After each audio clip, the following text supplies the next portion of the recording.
大家好，欢迎收看新冷战情势，请大家先为我们的节目点赞、留言，谢谢大家。在以色列对伊朗高层实施打击行动之后，军事行动并未停止，而是继续针对伊朗的安全与军事体系展开攻击。3月1日，伊朗首都德黑兰附近发生剧烈爆炸。从现场流传的影像来看，爆炸威力巨大，火光冲天，随后形成高耸的烟柱，在空中翻滚扩散，规模远超一般战术打击所产生的效果。强烈的冲击波和持续燃烧迹象显示目标可能属于高爆物资集中区域。有分析人士推测，爆炸地点可能是击中了藏匿伊朗弹道导弹的地下军火库。与此同时，3月1日，美以联合空袭也正猛烈冲击着德黑兰市中心。该视频画面显示，夜空中多次发生巨大爆炸，爆炸声此起彼伏，浓烟滚滚，烟柱不断翻滚上升，烟雾体量明显扩大，形成高耸的蘑菇状烟团，在山体背景映衬下显得格外醒目。画面中可以看到，3月1日，导弹击中了位于德黑兰的伊朗伊斯兰革命卫队相关目标。现场传出阵阵口哨声与欢呼声，有人高喊口号，为以色列和美国喝彩。这一幕反映出在民众心中对现状的不满以及对自由的强烈期待。3月2日，伊朗南部极其重要的恰巴哈尔港也遭到空袭。该港口不仅具有重要的军事意义，也是伊朗伊斯兰政权的经济命脉。该视频画面可以看到数次强烈闪光，随后传来爆炸声。爆炸产生的亮光短暂照亮天际线，并伴随火光和烟雾向上扩散。画面显示，3月2日，美国和以色列导弹袭击了德黑兰塞帕赫广场附近伊朗政权总部，现场浓烟滚滚，场面非常震撼。此前2月28日，以色列与美国联手对伊朗展开军事打击，以方将此次行动命名为咆哮雄狮，而美方则称之为实施怒火行动。美国中央司令部发布视频，显示美军对伊朗导弹发射装置实施打击的画面。据媒体披露，超过100架以色列空军战机对伊朗政权位于德黑兰的核心机构实施了大规模空袭，打击目标涵盖数十处伊朗伊斯兰革命卫队指挥枢纽、情报系统、空军设施以及内务安全部门等关键单位。有外媒报道称，战事爆发后短短12小时内，美军便展开了高强度、密集型的空中打击行动，累计出动打击次数超过900次。轰炸范围覆盖伊朗境内多个关键军事节点，包括雷达系统、防空阵地、弹药储存设施、各类军事基地以及弹道导弹发射场等重要目标。据2名美国消息人士和1名熟悉内情的官员披露，美以之所以将行动时间锁定在周6，是因为当时伊朗最高领袖阿里·哈梅内伊正在与核心幕僚召开闭门会议，对方显然判断这是一个高度集中的关键时刻。当地时间2月28日上午，包括首都德黑兰在内的多座城市几乎同时传出震耳欲聋的爆炸声。社交媒体上迅速流出大量现场画面，高空中腾起滚滚黑烟，多处建筑遭到重创，部分区域断电断网。外界注意到，此轮打击的目标层级极高，哈梅内伊办公室所在区域也在袭击范围之内。3月1日，当地时间凌晨，美国总统特朗普率先对外宣布，哈梅内伊在空袭中身亡。这一消息瞬间引爆国际舆论场。随后，一张特朗普在战情室观看军事行动进展的照片被公开，画面显示其与军方高层正在实时关注打击结果。紧接着，以色列情报机构摩萨德也对外释放现场画面，表示记录了哈梅内伊遭袭的关键时刻。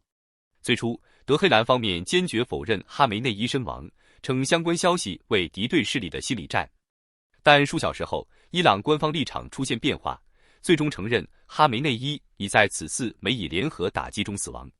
随后，伊朗多家电视台和通讯社统一口径，称其殉弹，强调他是在履行职责期间遇袭身亡，试图将事件塑造成一种象征性的牺牲。根据进一步披露的信息，事发时哈梅内伊的部分亲属也在场，正在参与会议。袭击发生的极为突然，整个指挥核心几乎在同一时间被锁定。除哈梅内伊之外，伊朗军政高层亦遭到重创。包括总参谋长穆萨维、国防部长阿齐兹·纳希尔扎德、革命卫队总司令穆罕默德·帕克普尔在内的多名高级将领，据称在同一轮空袭中被击杀。此外，哈梅内伊的重要顾问阿里·沙姆哈尼也未能幸免。沙姆哈尼长期被视为伊朗海军系统的关键人物，在安全决策层拥有举足轻重的影响力。这种会议中精准斩首的模式并非首次出现。此前，在针对哈马斯以及黎巴嫩真主党高层的行动中，也曾出现类似情形。领导层在开会期间遭遇导弹精确打击，行动节奏高度相似，情报精准度令人震惊。正因如此，外界开始猜测，此次袭击之所以能够在关键时刻锁定核心圈层，背后或许存在内部情报泄露的可能。舆论场上最受关注的名字之一是伊朗圣城军指挥官伊斯梅尔·卡尼。部分分析人士认为，若没有内部人士提供会议信息与实时坐标，外部力量几乎难以做到如此精确的同步打击。在真主党领导人纳斯鲁拉的遇袭现场，卡尼活了下来。去年的美伊冲突中，伊朗多位军事指挥官被清除，他也幸存了。这次也一样，看样子摩萨德针对伊朗的部署已经由来已久，特朗普应该是分享了以色列的情报。在哈梅内伊身亡的消息获得官方确认后，伊朗最核心的军事力量伊斯兰革命卫队迅速发表强硬声明，誓言将对以色列以及中东地区的美军基地发动史上最猛烈的报复性打击。声明措辞罕见强硬，强调将以决定性行动回应此次斩首式袭击。对此，特朗普随即发出公开警告，如果伊朗就哈梅内伊之死展开报复，美国将动用前所未见的武力予以回击。他在2月28日通过其社交平台发布视频，宣布美军已在伊朗境内展开重大作战行动。值得注意的是，行动发起时，特朗普并未坐镇白宫，而是在佛罗里达州的海湖庄园远程指挥。国防部长赫格塞斯与参谋长联席会议主席凯恩也在现场共同监控美军行动进展。在哈梅内伊确认身亡后，特朗普接受媒体电话采访时进一步透露，他已经有关于谁来领导伊朗的想法，但暂时不会公开具体人选。与此同时，特朗普还公开向伊朗民众喊话，呼吁他们在军事行动结束后采取行动，接管政府。他直言，这可能是你们几代人以来唯一的机会。以色列方面则确认，3月1日已对伊朗发动新一轮空袭，这是哈梅内伊身亡后的第2天军事行动。以方消息人士表示，整体军事策略没有改变，将持续锁定伊朗高层官员及导弹基础设施。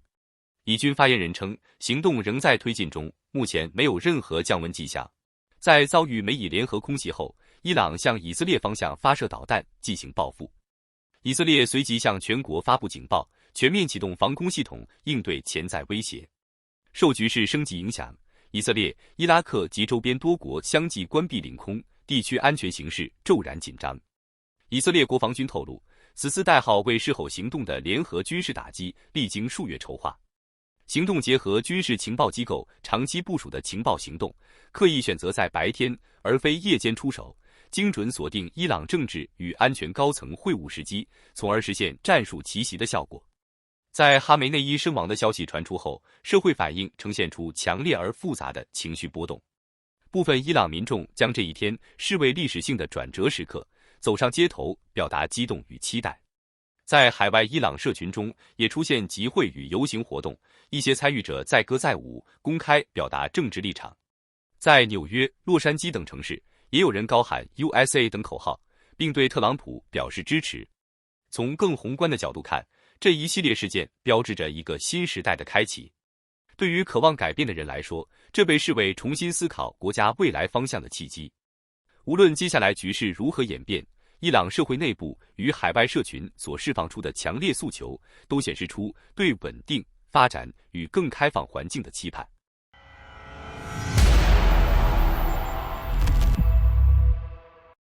2026年3月1日，俄乌战争第1467天，战场与外交线同时升温。3月1日，俄罗斯向乌克兰多地发射123架无人机实施打击。乌军通报称击落其中110架，另有7处地点记录到无人机撞击。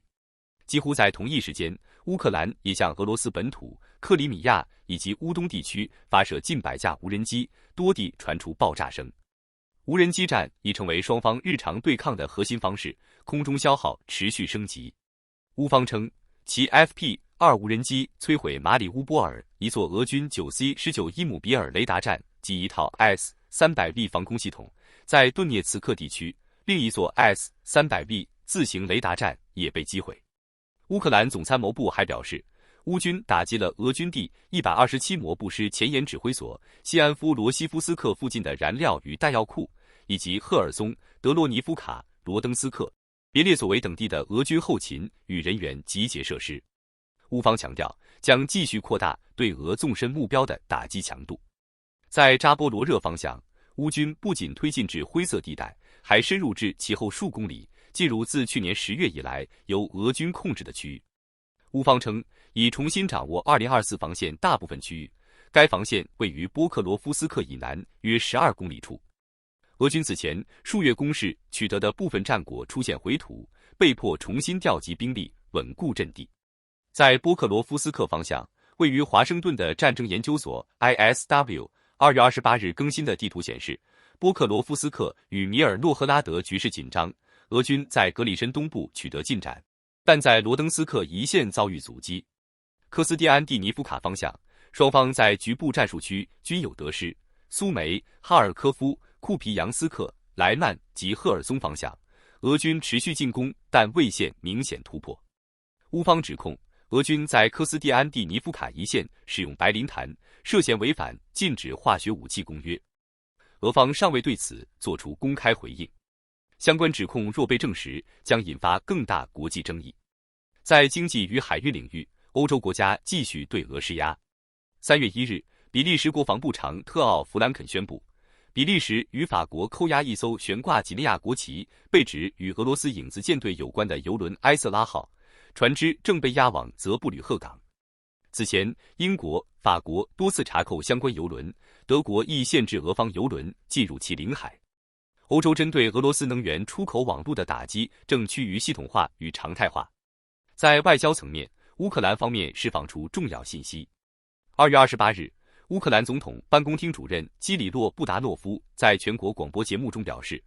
俄罗斯已在上一轮会谈中表态，愿意接受美国向乌克兰提供安全保障的相关安排。他透露，军事小组在非军事区控制机制等问题上取得进展，并强调谈判是在战斗持续进行的背景下推进。据悉，乌克兰方面希望获得至少30年的安全保障，并通过美国国会立法形式固定下来。外界分析认为，俄方此番表态可能意味着2种情况：一是确有达成协议的意愿，愿在关键问题上松动；二是判断美方难以推动长期法律保障落地，从而以此作为策略性让步。无论动机如何，这一表态本身已显示谈判立场出现微妙变化。自2014年冲突爆发、2022年2月24日全面升级以来，俄罗斯原本寄望迅速改变地缘格局，如今却陷入长期消耗战。战场拉锯、经济封锁、外交博弈交织在一起，使这场战争远比最初预想的更为复杂与漫长。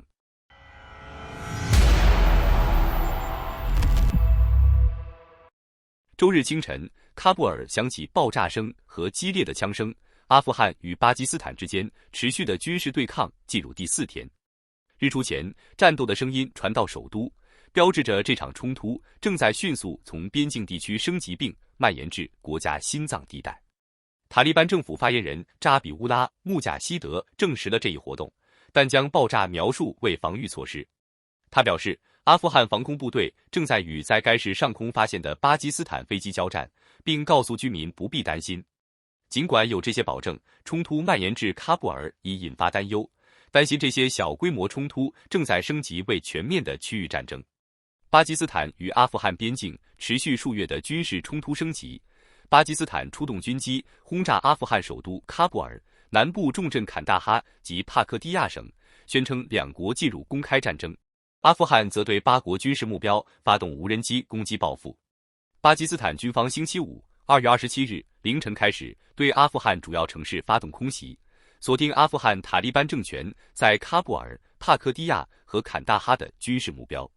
军方发言人说，空袭共击中22个阿富汗军事目标。自星期四晚上冲突爆发以来，共有274名塔利班武装分子死亡，巴国也有至少12名士兵丧命。巴国防长阿西夫在社媒贴文宣称，对阿富汗的容忍已达极限，如今到了你我之间的公开战争。巴基斯坦总理谢里夫则扬言，他的军队具备粉碎任何外敌的侵略野心的全方位能力。巴基斯坦是在阿富汗军方星期四26日晚间攻击巴国边境驻军后，展开大规模空袭报复。稍早前，阿富汗政府发言人穆贾希德称，在边境袭击杀死了40名巴国士兵。好的，感谢您一口气看到最后了，这是对我们最大的鼓励和支持。要看最全面、最及时准确的战场热点报道更新，就请每日锁定新冷战情势。如果您喜欢我们的节目，也请您点赞、留言、订阅，把视频分享出去，让更多的人看到这个节目。想要赞助我们的朋友，可以打开超级感谢打赏赞助，帮助我们能持续做出更多好节目。谢谢大家。